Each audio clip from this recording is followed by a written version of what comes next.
Hey everyone, welcome back to my channel. So I got a little bit of a change of pace today. So most of you know by now that I do most of my art traditionally. However, I'm also a concept artist for games and film, and it's about 50-50 where it comes to digital work and traditional work. So I thought I would show you guys today how I go about doing creature head concept art for games and film, but mostly how I teach young aspiring concept artists how to look for reference online. Now, what you can see here are two different real animal skulls. Okay, at the top we have a boar, and then down here we have a cow. Okay, we're keeping it simple, not too exotic. So, one of the things about creature concept art is the bone structure underneath everything that you are making. And I've iterated on this a lot of times before where you can't simply make up shapes everywhere without knowing what's lying underneath. All right, so first things first, what I'm doing here is I'm starting off by drawing the actual boar's head. So those of you that are following along with me and you don't have Photoshop and you're just doing traditional drawing, that's totally okay.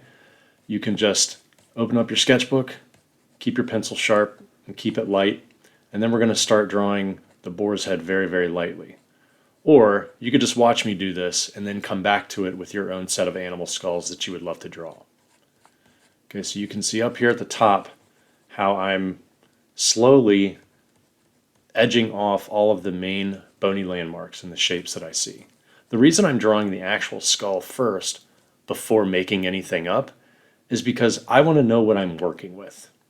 Now, if you study animals a lot, like I have, you don't necessarily need to look at reference as much as when you're first learning. However, I still need to look at reference. Like this boar's head right here, I wouldn't have been able to draw this straight from memory. So I need to come back to nature.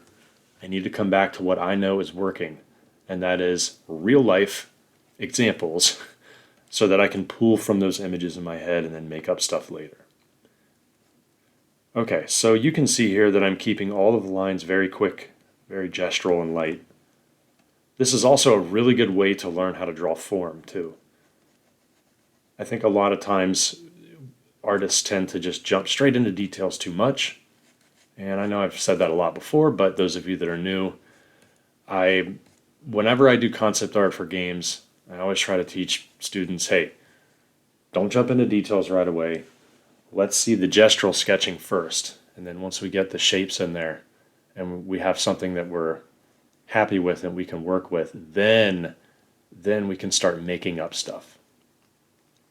I'm already getting creature ideas from this boar's head that I just want to jump right into, but my heart's saying do it, but my brain's saying, Bobby, don't jump into details much. Don't put a spike there, don't put an eyeball or anything. That's not an eye that I'm drawing. That's where the optical nerve goes. All right, so we got that in there. Now, it doesn't have to be perfect. This is also a pig without the huge tusks, so I'm just drawing what I see. And this is a really good way to learn nature in general. The more you draw this kind of stuff, the bigger your repertoire of, ideas that you're going to have later on when you're trying to draw this stuff. I'm already noticing some mistakes here and there. Like, for example, like I came up too far with that jaw, so I'm just going to kind of round it off there, right here, the back. Okay, and then inside here, I might do a little bit of shading just to show like, hey, this is the inside of an actual jaw, or jaw. This is the inside of the actual eye socket, just so I have some shadow. There you go. Okay, so if you're doing this digitally, you have Photoshop open, or whatever you're using, like Krita, Clip Studio Paint, doesn't matter. I use Photoshop, the majority of my concept work. I'm using a brush called Kyle Ultimate Pencil Hard, and it's inside dry media brushes. So dry media brushes, it comes default with the newer Photoshop. So you just get that. Okay. The slant isn't really that good. So I think what I'm going to do is I'm just going to, oh, you know what? Hold on. Only the skull, not the words. There we go. So I just used what we call marching ants, or the marquee tool, and then free transformation. And then I'm just going to choose this middle one down here, this white box, hold down Control, and that's going to change the perspective to get more of a slant. There we go. Now, it's not going to be the exact skull from the photo, but it's going to be close enough. Okay, so now what I'm doing is I'm just adding in some gestural shapes. You know, some fun stuff here and there. Okay, let's give an indication of some teeth. Because the teeth, or the creature that you're going to invent might have sharp teeth where this pig's molars are. So you don't have to do everything exact, but when it comes to first learning these, try to get it as accurate as possible so that you can learn how the skulls look. Like, for example, this forehead up here and this chin and the nose, those are going to be pretty important bony landmarks for when we start to add our own creature versions next. Okay. And I'll show you some painting tips here to, you know, put in some details. Now, we're not going to paint in the skull. We're just going to add some highlights. Okay, let's put that in black, just because there could be like a shadow in there that we definitely don't want light to come in. All right, let's see what other areas that we can add in some little marks right there. Okay, see how loose this is? That's all I want.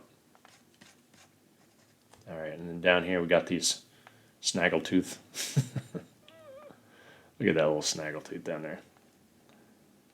All right, some of this is pointed, and we can put in some single directional hatching, and then maybe darken off the bottom of the nostril. There we go. Okay, so what this does is it gives me an idea of, hey, I might be able to do something really cool that looks like a pig, you know, and then you do 10 to 20 different versions of it, and that'll be a really cool thing to do also. So let's say, for instance, I want to add some highlights on here. Okay, so let's put, since the background is gray, okay, we're going to make a new layer. We're going to put it directly above that, and we're just going to eyedrop this gray. We're going to go into the color picker, and we're just going to make it slightly lighter, not much.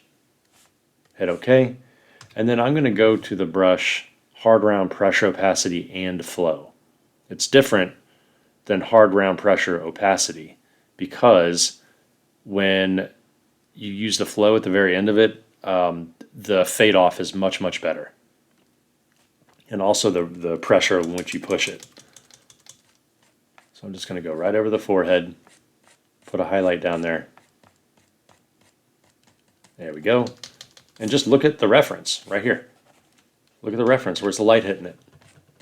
Okay, it looks like it's hitting on top of the tusks. We got some on the jaw right there, definitely on the cheek.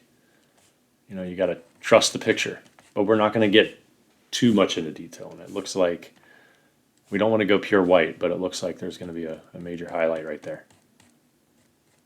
There we go. Okay.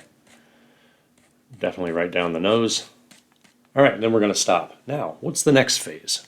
Let's make sure that we're going to label everything. So we're going to put sketch. Okay, and then here, that looks like the layer that I'm going to draw next. And then this is highlight. So we'll just put highlight. Always get into the habit of labeling your layers. Okay, the next thing, let's do a fun creature next to it in light of what we did. All right, so we got that sketch layer ready. We're going to move this down. Okay, next, put black for ink. We're going to change our pencil back to Kyle Ultimate Pencil Hard. All right, that's good. Now over here, I'm going to do a slightly different version of it, and I'm only going to do the skeleton. So remember what I said before about knowing the bone structure of your creatures before you start getting into anything crazy, like skin, hair, fangs, whatever. We're not going to do that yet. But over here, I'm going to do the center line, but I'm going to change up the skull. I'm going to make it a little shorter. Okay, and then I'm going to start having some fun around the eye. Maybe The eye is a little smaller. Now I'm making this up. This isn't anything that lives on Earth. So I'm going to elongate the eye socket, and I'm going to look over here in this area because that's really important. I want to keep some of those bone structures, but alter it a little bit to give, to put in some creative freedom there.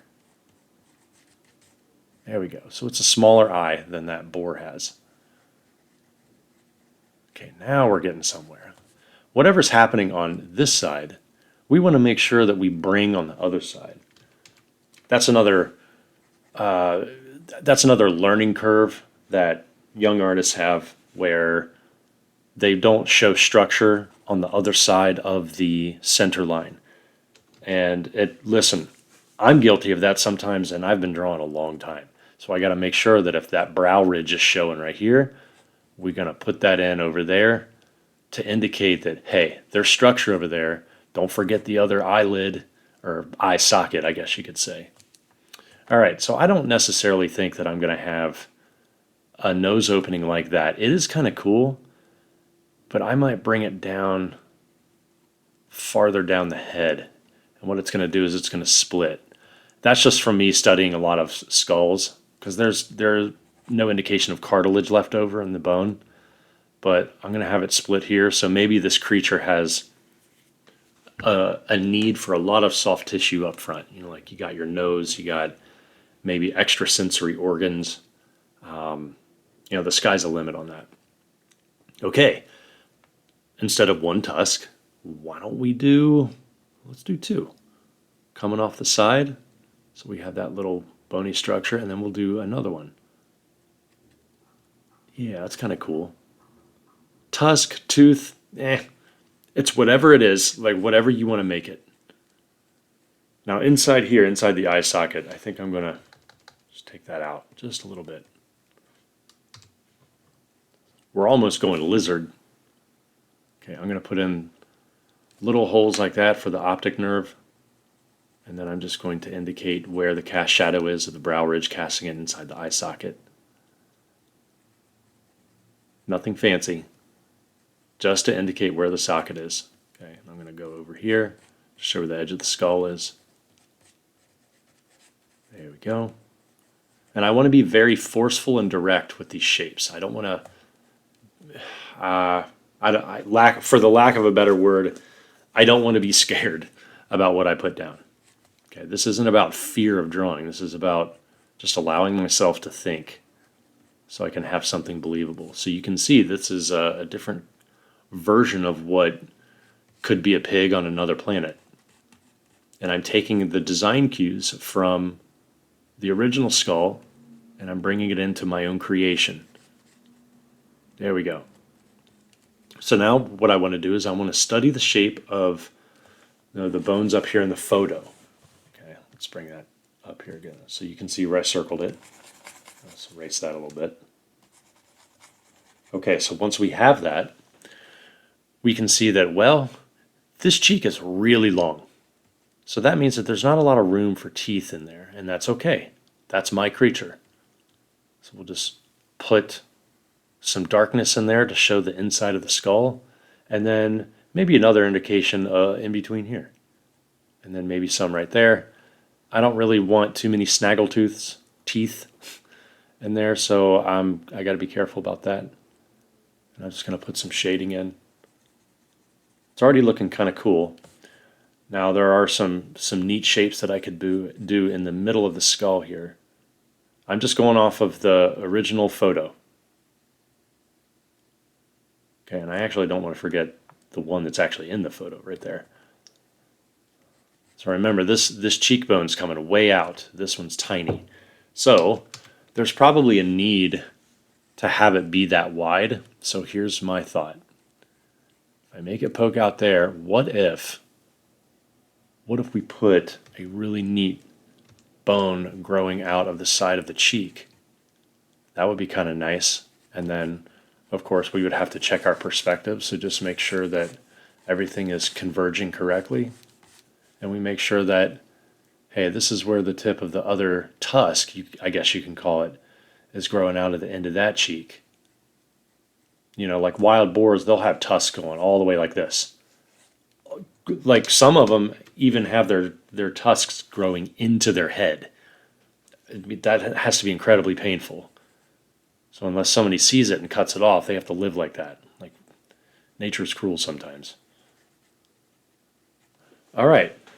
Okay, so step number 3. So once we got that, we don't necessarily have to put a highlight on this bone. But once we have this, then we'll take that head. Okay, so we'll copy this. Okay, and then bring it down here. Right about there. Now, for those of you drawing traditionally, you're just going to be doing what I'm doing, but next to the sketch. Okay? So you're going to be drawing over here. Those of you that have Photoshop, this is what I want you to do. I want you to go to that layer, and I want you to turn the opacity down to 20%. About 20. Right there, so you can barely see it. Okay? Hit enter, and I'm going to take away this cow and arrow. Now, once we have that down there, this is the fun part. We are going to draw our own creature over top of the bones that we made up based on the skull that we found of an actual wild boar. This is the culmination of reference gathering, reference practicing, and then coming up with our own design. So let's say we look at that original ghosted version right here, and then we're adding some meat, you know, some eyes, and then watch how this will transform into something very, very believable. Because you trusted the process, you gathered necessary information from real world studies, the skull, okay, and then you applied your own thinking about the bone structure underneath based on that skull. So now the believability of your actual creation is going to be so much better. Okay, so once we have this, see how it's inside that socket? I'm not getting any wider. That's good. All right, so maybe down here we'll come up with a nose. Okay, so maybe this is a lot of soft tissue, obviously, and then the nostrils on the other side. Now, when it comes to a wild boar, they have lips that overhang the teeth. You have to take that into consideration. You can't just draw the lip and then it stops right there, unless you're drawing some kind of emaciated or zombified creature. If you're drawing something that doesn't really have a lot of lip, that's okay. I mean, who's to say that they won't exist? So I'm going to draw the lip over top of all of the teeth that I see, and I'm going to raise them slightly where the tusks or sharp teeth are going to be growing out. Okay, and then once I put those in, now I noticed something. I'm thinking that this probably is not going to work now that that tusk is popping out and I turned it into a tooth. Typically when you chew with teeth, your teeth are either pointed straight down or back into the throat due to you needing to keep the prey or food in your mouth. You can't have teeth poking back outwards. Otherwise, prey would be able to escape easily. So why don't we turn those into tusks that are actually growing out of the side of the face? Like this. So there's 2 tusks. Okay, and then the lip could be underneath it. Like that. And then we want to make sure that we round off the lip on the bottom. It's not a very thick jaw, or chin, I should say, up top. So we want to check this perspective a little bit. So would this set of crazy looking, they're not mandibles, but like hooked tusks be coming out on the other side? And actually, yes. So we want to show that one slightly, and then this one is going to be behind it and below it, so we won't see that, because that would actually be right there. Because what would happen is we would have to round that off to the other side and see how this one is below that one. That means that on the other side, if this is growing out here, it's below it. Okay, so you won't see anything. But you will see the nostril, and I know that that's in the correct spot. Okay, once we have that, let's look and see where that cheek is and then where the teeth end. Okay, because the lips whatever kind of mouth you're creating will have to end right there, and then maybe have some pinched skin in between the top and the bottom jaw, right where the membrane would be if you opened up. There's the skull coming out of the cheek. And you want to trust the shape of the head even back here. This is a very powerful jaw, so it looks like the muscle structure. Man, I would not want to get bit by this thing. Okay, and then that's not a very big head, and there you go. And there you go. Okay, so let's look and see where we can come up with, some cool wrinkles now. Okay, so maybe the creature is kind of old, or it's just an adult. So there's going to be more wrinkles over by the eyes. Very big head, kind of like the how pit bulls are made. Very strong jaws, very strong. It's got that really nice, sleek forehead on those dogs. That's beautiful. They really are beautiful dogs. If anybody is listening right now and you own a pit, I'm jealous. Those are awesome dogs, despite what everybody says. Okay, there we go. So let's see what this looks like without that ghosted skeleton skull underneath. Okay, let's go to, oh, you know what? It looks like it disappeared. So we're going to have to go to Window, Layers, and then let's see if it shows up again. This is how you check it. There we go. Okay, so let's turn that off. I don't remember which layer that was on. This one. Okay, there you go. So, here's what happened. We have our creature head based on that. Okay, and then what we did was we drew the pig head, and then we drew our own version, and then we showed how we can do a creature version based on it. So when you look at this, now I can have fun and start putting in some wrinkles and some shapes and start making up some things that won't take away from the design, but it'll just add to it. For example, the tusk coming out of the cheek, maybe I can show some really cool scales or whatever growing close to it. Okay, that eyeball, maybe it has a slanted pupil. Okay, I put some shadow in here where the eye socket is. Don't want the eye to be too big. It's kind of like a Komodo dragon almost.